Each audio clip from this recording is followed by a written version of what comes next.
अफगानिस्तान जंग के एक बुरे दौर से गुजर रहा है। सालों से जंग की मार झेल रहे वहां के लोग एक बार फिर जान बचाकर भाग रहे हैं और राजधानी काबुल में शरण ले रहे हैं। वहीं कंधार पर कब्जा कर चुके तालिबान का अगला लक्ष्य काबुल पर नियंत्रण करने का है। लेकिन ऐसा वो करना क्यों चाहता है? क्या वो वही पुराने तौर तरीके अपनाएगा या फिर अफगानिस्तान के लिए इस बार उसकी सोच अलग है? कवर स्टोरी में आज तालिबान नेताओं से जानेंगे इन्हीं सवालों का जवाब।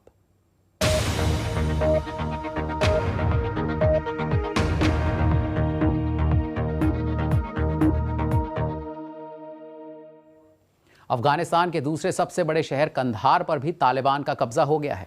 अब डर यह है कि तालिबान राजधानी काबुल पर हमला ना कर दे। कंधार पहले भी तालिबान का गढ़ रह चुका है। व्यापार के लिहाज से भी कंधार महत्वपूर्ण है, इसलिए ये जीत तालिबान के लिए बहुत मायने रखती है। तालिबान अब अफगानिस्तान के 1/3 प्रांतों की राजधानियों पर कब्जा कर चुका है। इनमें हेलमंद प्रांत की राजधानी लश्करगाह के साथ साथ अफगानिस्तान का तीसरा सबसे बड़ा शहर हेरात भी शामिल है। और तालिबान का दावा है कि उसने हेरात के उम्रदराज वॉरलॉर्ड इस्माइल खान को हिरासत में लिया है। अगर इस बात की पुष्टि हो जाती है तो ये अफगान सरकार के लिए एक बड़ा झटका साबित हो सकता है। दोहा में पिछले 1 साल से अफगान सरकार और तालिबान के बीच शांति वार्ता चल रही है, लेकिन अब तक वो बातचीत समझौते की शक्ल नहीं ले पाई। पर इस सब के बीच तालिबान आखिर क्या चाहता है? बीबीसी संवाददाता याल्दा हकीम ने तालिबान के 2 हाई प्रोफाइल नेताओं से बात की और जानना चाहा कि वो अफगान सरकार से क्या चाहते हैं और अगर काबुल में वापसी करते हैं तो उनका शासन कैसा होगा। अफगानिस्तान से बीबीसी की एक्सक्लूसिव रिपोर्ट। अफगानिस्तान 2021। तालिबान वापस आ गया। अफगान सेना के नियंत्रण से कई शहरों को अपने कब्जे में लेता हुआ आगे बढ़ रहा है। विदेशी सैनिकों की वापसी ने जो जगह खाली की है, तालिबान जल्द वो जगह लेने की कोशिश कर रहा है। और लोगों को डर है कि अगर वो सत्ता में आए तो 90 के दशक का क्रूर तालिबान राज उन्हें फिर से देखना पड़ेगा, जहां पर सार्वजनिक तौर पर पत्थर मारे जाते थे, फांसी दी जाती थी और लड़कियों को स्कूल जाने की मनाही थी। फरवरी 2020 में अमेरिका और तालिबान के बीच ऐतिहासिक शांति समझौते पर हस्ताक्षर हुए और अफगान सरकार और तालिबान के बीच दोहा के कतर में शांति वार्ता हो रही है। इसके बावजूद अब तक बात आगे नहीं बढ़ी। बीबीसी की टीम तालिबान शांति वार्ता दल के एक सदस्य सुहैल शाहीन से मिलने के लिए दोहा पहुंचे। अगर आपकी काबुल में वापसी होती है तो आप कैसे शासन करेंगे?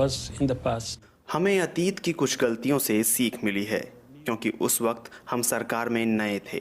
महिलाओं और लड़कियों की शिक्षा को रोकना हमारा लक्ष्य नहीं है। बेशक शिक्षा उनका अधिकार है और ये जरूरी है। हालांकि सुहैल शाहीन शांति की बात कर रहे हैं, पर अफगानिस्तान के शहरों पर काबिज हो रहे बाकी तालिबान कमांडर ऐसा नहीं सोचते। उधर काबुल में हेलमंद के तालिबान कमांडर मौलाना मुझसे मिलने के लिए राजी हो गए। आप क्या चाहते हैं? तालिबानी शासन सत्ता में वापस आए या क्या आपको लगता है कि मौजूदा सरकार के साथ मिलकर सरकार चलाए, जैसा कि दोहा में चर्चा हो रही है? हमें इस्लामिक शरीयत के तहत मिलकर सरकार चलाने में खुशी होगी। शरिया आधारित व्यवस्था जैसा कि तालिबान लागू करता आया है। अगर हम न्याय और कानून व्यवस्था की बात करें, अगर कोई चोरी करे या अपराध करे तो उसके साथ क्या होना चाहिए? ये सब कुरान में साफ साफ बताया गया है। अगर कोई चोरी करता है तो सजा तय है, जैसे कि चोरी के लिए हाथ और पैर काट देना, और अगर कोई व्यभिचार करता है तो उसे पत्थर मारना चाहिए। और अगर इस संघर्ष का कोई राजनीतिक समाधान नहीं निकला तो क्या आप काबुल पर जबरन कब्जा करेंगे? मैं सरकार को हराने की कोशिश कर रहा हूं और वो मुझे गायब करने की कोशिश कर रहे हैं। अंत में हम एक दूसरे को खत्म करने को मजबूर हो जाएंगे। फिलहाल ऐसा लग रहा है कि दोहा में जो बात हो रही है और अफगानिस्तान में तालिबान कमांडर जो कुछ कर रहे हैं उनमें बड़ा अंतर है। लेकिन अफगानिस्तान के उपराष्ट्रपति को इसका डर नहीं है। दोहा में इस समूह के जो लोग हैं वो तालिबान के ही काले सच का दोहरा मुखौटा है। तो क्या आपको लगता है वो बदल गए हैं? नहीं, वो बदले तो नहीं है, बल्कि धोखा देने में माहिर हो गए हैं। सरकार कोशिश कर रही है कि शरिया कानून के एक नए युग की शुरुआत ना हो। वहीं अफगानिस्तान अब भी जंग की आग में झुलस रहा है जो सालों से चल रही है।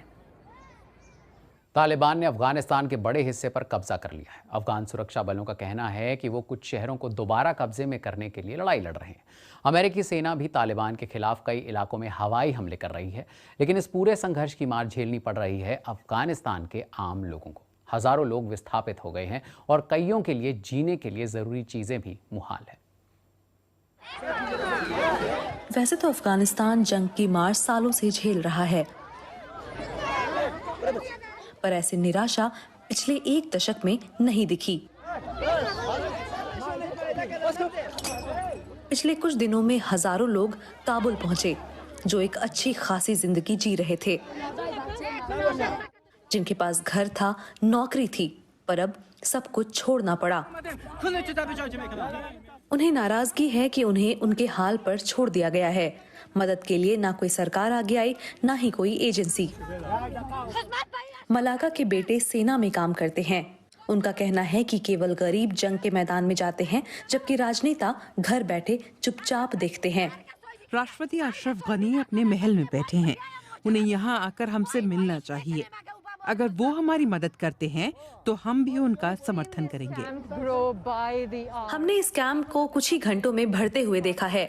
जैसे जैसे तालिबान इस इलाके में अपना कब्जा जमाता जा रहा है, उन हिस्सों से यहाँ लोग आते जा रहे हैं। हम ऐसे कई लोगों से मिले जिन्हें एक बार नहीं बल्कि कई बार काबुल छोड़कर भागना पड़ा। अब वो कहते हैं कि यहाँ के अलावा उनका कोई और ठिकाना नहीं है। यहाँ तक पहुँचने के लिए उन्होंने खतरनाक सफर तय किया है। तालिबान की चेक पॉइंट से होकर गुजरना पड़ा है। गुलालई ने बताया कि काबुल पहुँचने से पहले उन्हें 3 दिन तक भटकना पड़ा। उनके 4 बच्चे हैं और सबसे छोटा बच्चा सिर्फ 2 साल का है। जब हम यहाँ आए तो एक हफ्ते से भूखे थे। काबुल के कुछ लोग हमारे लिए खाना लाए और हमें रात बिताने के लिए एक जगह मिल गई। हम शांति और सुरक्षा चाहते हैं। इस हिंसा की वजह से मेरे बच्चे मुश्किल में हैं। 10 साल की खालिदा उस वक्त परीक्षा दे रही थी जब तालिबान ने उनके स्कूल पर हमला कर दिया।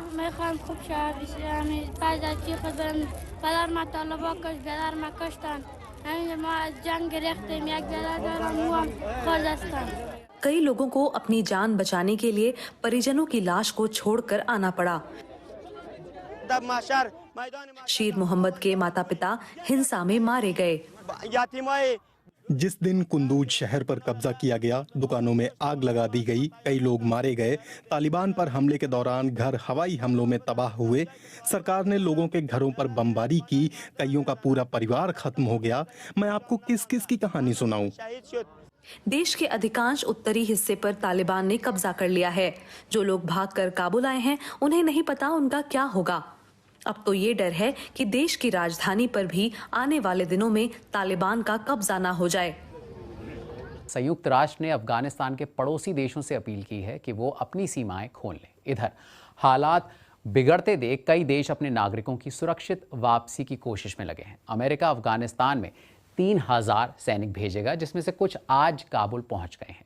ये सैनिक अमेरिकी दूतावास के कर्मचारियों को सुरक्षित वापस अमेरिका लेकर जाएंगे। ब्रिटेन भी अफगानिस्तान में मौजूद अपने दूतावास के स्टाफ और दूसरे ब्रितानी नागरिकों को सुरक्षित वापस लाने के लिए 600 सैनिक भेज रहा है। भारत ने भी अपने नागरिकों को सलाह दी है कि आप जब तक यात्री विमान चल रहे हैं, उनसे आप जल्द से जल्द वापस भारत लौटने की कोशिश करें। हालांकि काबुल में अपना दूतावास बंद करने की भारत की कोई योजना नहीं है। अमेरिकी विदेश मंत्रालय ने भी कहा है कि वो अपना दूतावास बंद तो नहीं करेंगे, पर वहां कुछ ही लोग मौजूद होंगे।